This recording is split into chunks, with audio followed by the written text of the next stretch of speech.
नमस्कार। आज हम एक ऐसी खबर की थोड़ी गहराई में जाएंगे जिसने अंतर्राष्ट्रीय स्तर पर काफ़ी हलचल मचाई है, खासकर ब्रिटेन, अमेरिका और भारत में।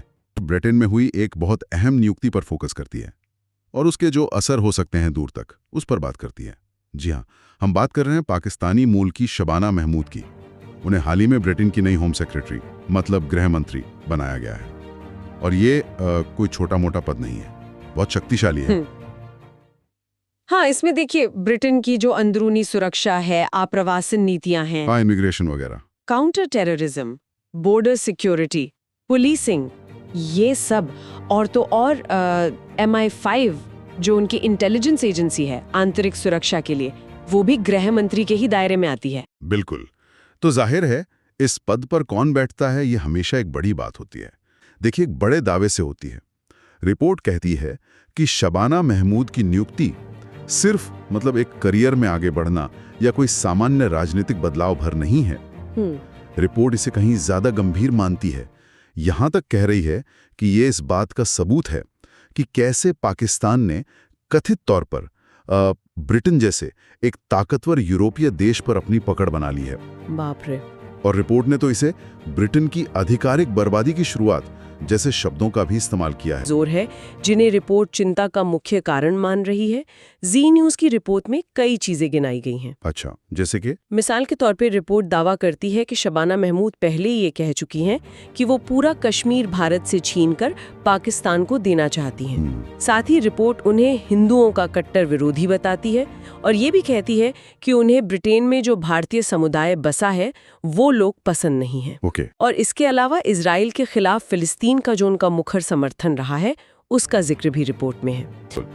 और रिपोर्ट इन्हीं कथित विचारों को आधार बनाकर आगे की चिंताएं बता रही है। रिपोर्ट में ये डर जताया गया है कि महमूद के गृह मंत्री बनने से ब्रिटेन में रहने वाले जो हिंदू और यहूदी समुदाय हैं उनकी सुरक्षा खतरे में पड़ सकती है। रिपोर्ट में सोशल मीडिया पर कुछ कथित ब्रिटिश नागरिकों की प्रतिक्रियाओं का भी जिक्र है। जैसे किसी ने कहा ब्रिटेन इज फॉलन, यानी ब्रिटेन हार गया। तो रिपोर्ट इन रिएक्शंस को अपने तर्क के समर्थन में पेश करती हुई दिखती है। हाँ बिल्कुल, और वो इसे फिर एक बड़े मुद्दे से जोड़ती है ना? रिपोर्ट इन व्यक्तिगत विचारों और जो पब्लिक रिएक्शंस हैं उनको एक व्यापक राजनीतिक संदर्भ से जोड़ने की कोशिश करती है। और यहीं पर रिपोर्ट इस नियुक्ति को एक और बहुत ही संवेदनशील और विवादास्पद मुद्दे से जोड़ देती है। कौन सा मुद्दा? ब्रिटेन में पिछले कुछ सालों में जो सामने आया है कथित पाकिस्तानी ग्रूमिंग गैंग्स का मामला। हाँ, सुना है इसके बारे में। ये वो मामला है जिसमें कमजोर, अक्सर श्वेत ब्रिटिश लड़कियों के यौन शोषण के गंभीर आरोप लगे हैं और कुछ मामलों में पाकिस्तानी मूल के पुरुषों के समूह इसमें शामिल पाए गए। कि जिस समय ब्रिटेन में लोग इन गैंग्स के खिलाफ सख्त कार्रवाई की मांग कर रहे थे, ठीक उसी समय लेबर पार्टी की सरकार ने एक पाकिस्तानी मूल की महिला को गृह मंत्री बना दिया। अच्छा। रिपोर्ट ये इशारा करती है कि शायद ऐसा इसलिए किया गया ताकि इन गैंग्स पर, जिनमें कथित तौर पर हजारों ब्रिटिश बच्चियों का रेप करने वाले शामिल हैं, कोई असरदार कार्रवाई ना हो पाए और लेबर पार्टी का जो वोट बैंक है वो सुरक्षित रहे। ये एक बहुत गंभीर आरोप है जो रिपोर्ट लगा रही है। हाँ, ये तो बहुत बड़ा इल्जाम है। बिल्कुल। इस पूरे मामले में रिपोर्ट एक और व्यक्ति की प्रतिक्रिया को काफी अहमियत देती है, टॉमी रॉबिन्सन। हाँ, उनका जिक्र है। रिपोर्ट उन्हें पाकिस्तान और इस्लाम का कट्टर विरोधी बताती है। रॉबिन्सन ने इस नियुक्ति पर बहुत तीखी प्रतिक्रिया दी है। रिपोर्ट उनके 2 ट्वीट्स का जिक्र करती है। क्या ट्वीट्स है? पहले ट्वीट के बारे में रिपोर्ट बताती है कि रॉबिन्सन ने एक वीडियो शेयर किया। इसमें कथित तौर पर यह दिखाया गया कि शबाना महमूद के गृह मंत्री बनने के पहले ही दिन सैकड़ों या शायद 1000 से भी ज्यादा अवैध अप्रवासी नावों से ब्रिटेन पहुंच रहे हैं और उन्हें पूरी सुरक्षा में ले जाया जा रहा है। रिपोर्ट इसे महमूद की नियुक्ति के फौरन बाद की स्थिति के तौर पर पेश करती है। अच्छा, और दूसरा ट्वीट जिसका जिक्र रिपोर्ट में है, उसमें टॉमी रॉबिन्सन ने कथित तौर पर ब्रिटेन के होम ऑफिस यानी गृह मंत्रालय की इमारत के बाहर की एक तस्वीर पोस्ट की।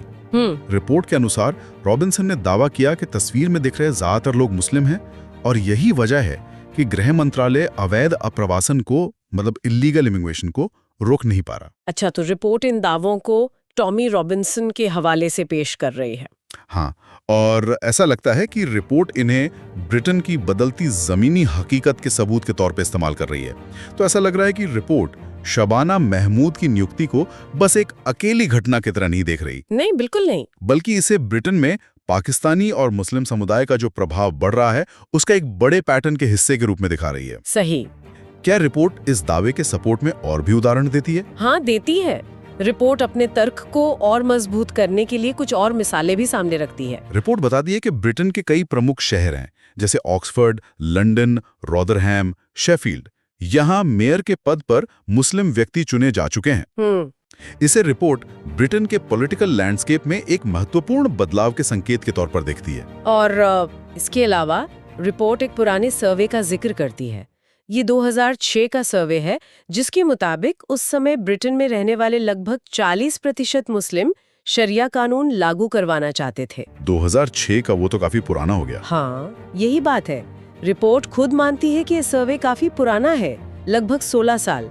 लेकिन फिर रिपोर्ट ये सवाल उठाती है कि भाई अगर 16 साल पहले 40% लोग ऐसा चाहते थे, तो आज ये आंकड़ा कितना बढ़ गया होगा। अच्छा, मतलब एक पुराने डेटा से भविष्य की चिंता जता रही है। बिल्कुल। इस तरह रिपोर्ट एक पुराने आंकड़े का इस्तेमाल करके भविष्य को लेकर एक चिंता जताती है, जो उसके मुख्य नैरेटिव को सपोर्ट करता है। अब असल में समय के साथ इन विचारों में क्या बदलाव आया है, ये जानना महत्वपूर्ण होगा, पर रिपोर्ट सिर्फ ये सवाल उठाकर आगे बढ़ जाती है। और रिपोर्ट का फोकस सिर्फ ब्रिटेन की अंदरूनी स्थिति पर ही नहीं है ना? नहीं, बिल्कुल नहीं। और ब्रिटेन में जो कथित तौर पर हालात बदल रहे हैं, उसका असर अंतर्राष्ट्रीय स्तर पर भी महसूस किया जा रहा है। रिपोर्ट अमेरिका और इजराइल की प्रतिक्रियाओं का जिक्र करती है। हाँ, क्या कहती है रिपोर्ट उनके बारे में? अमेरिका के संदर्भ में रिपोर्ट कहती है कि वहां कुछ लोगों में डर है। ये लोग कथित तौर पर मान रहे हैं कि पूर्व राष्ट्रपति ट्रंप का पाकिस्तान के साथ जो दोस्ताना रवैया रहा, वो अमेरिका के लिए खतरा पैदा कर रहा है। अच्छा। रिपोर्ट के मुताबिक इन लोगों का मानना है कि ब्रिटेन पर तो एक तरह से कब्जा हो चुका है। मतलब रिपोर्ट दिखा रही है कि कैसे एक देश की आंतरिक नियुक्ति को ग्लोबल पावर बैलेंस से जोड़कर देखा जा रहा है। ये दिलचस्प है। और इजराइल के बारे में? और इसी तरह रिपोर्ट इजराइल में भी चिंता की बात करती है। जी न्यूज के अनुसार वहां कुछ लोग कथित तौर पर इस बात से परेशान हैं कि एक ऐसी महिला ब्रिटेन की गृह मंत्री बन गई हैं, जिन्हें रिपोर्ट यहूदियों से नफरत करने वाला बताती है। शायद उनके फिलिस्तीन समर्थन के हवाले से। हाँ, उसी के हवाले से।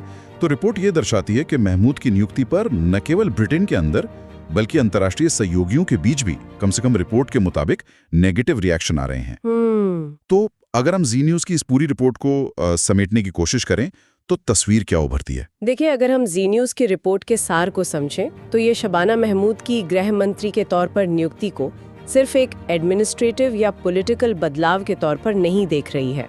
रिपोर्ट इसे ब्रिटेन के समाज और राजनीति में जो गहरे बदलाव चल रहे हैं, खासकर डेमोग्राफिक और कल्चरल बदलाव, उनके एक प्रतीक के रूप में पेश कर रही है। अच्छा। रिपोर्ट का मुख्य तर्क ये है कि ये नियुक्ति ब्रिटेन में पाकिस्तानी और मुस्लिम प्रभाव के बढ़ने का संकेत है, जिसे रिपोर्ट एक नेगेटिव नजरिए से देखती है। और रिपोर्ट अपने इस तर्क के समर्थन में महमूद के कथित विचार, ग्रूमिंग गैंग्स का वो संवेदनशील मुद्दा, टॉमी रॉबिन्सन जैसे आलोचकों की प्रतिक्रियाएं, मुस्लिम मेयरों की बढ़ती संख्या और वो पुराने सर्वे के आंकड़े पेश करती है। और फिर इन सब से जो चिंताएं पैदा हुई हैं, उनको राष्ट्रीय और अंतर्राष्ट्रीय स्तर पर दिखाती है। सबसे महत्वपूर्ण बात यह है जो हमें याद रखनी चाहिए कि ये पूरा विश्लेषण, ये सारे दावे, चिंताएं और निष्कर्ष, ये सब जी न्यूज की उस खास रिपोर्ट पर आधारित हैं जिसकी हम आज चर्चा कर रहे हैं। सही। हमारा उद्देश्य उस रिपोर्ट के नजरिए को समझना था, न कि उसकी सच्चाई को जांचना या उस पर कोई फैसला देना। रिपोर्ट एक खास कहानी बुनती है और हमने उसी कहानी के एलिमेंट्स को समझने की कोशिश की है। बिल्कुल। तो आज हमने जी न्यूज की रिपोर्ट के आईने में शबाना महमूद की ब्रिटेन की गृह मंत्री के तौर पर नियुक्ति को देखा। हमने समझा कि रिपोर्ट उनके किन कथित विचारों को उजागर करती है, चाहे वो कश्मीर पर हो, हिंदुओं के प्रति कथित विरोध हो, या फिर इजराइल फिलिस्तीन मुद्दे पर उनका स्टैंड हो। हमने ये भी देखा कि रिपोर्ट कैसे इस नियुक्ति को ग्रूमिंग गैंग्स जैसे विवादास्पद मुद्दे से जोड़ती है, कैसे टॉमी रॉबिन्सन के दावों को प्रस्तुत करती है। हाँ, और वो मुस्लिम प्रभाव के उदाहरण जैसे मेयर और वो पुराना सर्वे। बिल्कुल। और अंत में अमेरिका और इजराइल में जो कथित तौर पर चिंताएं व्यक्त की जा रही हैं, उनका जिक्र कैसे करती है। ये सब जी न्यूज की रिपोर्ट का हिस्सा था। हाँ, और ये पूरी चर्चा जो एक अकेली रिपोर्ट पर आधारित थी, हम एक बड़े सवाल पर सोचने को मजबूर करती है। क्या सवाल? कि जब किसी देश में एक महत्वपूर्ण पद पर हुई नियुक्ति पर इतनी अलग अलग और कह सकते हैं तीव्र प्रतिक्रियाएं सामने आती हैं, जैसे कि इस रिपोर्ट में दिखाई गई हैं, चाहे वो देश के अंदर से हो या बाहर से, तो ये उस देश और शायद दुनिया भर में इमिग्रेशन, नेशनल आइडेंटिटी, सुरक्षा और बदलते सामाजिक समीकरणों को लेकर जो गहरी बहस और चिंताएं चल रही हैं, उनके बारे में क्या संकेत देता है? सोचने वाली बात है। अलग अलग पक्ष इन बदलावों को किस तरह देख रहे हैं और उनकी व्याख्या कैसे कर रहे हैं, ये अपने आप में गौर करने लायक विषय है ना?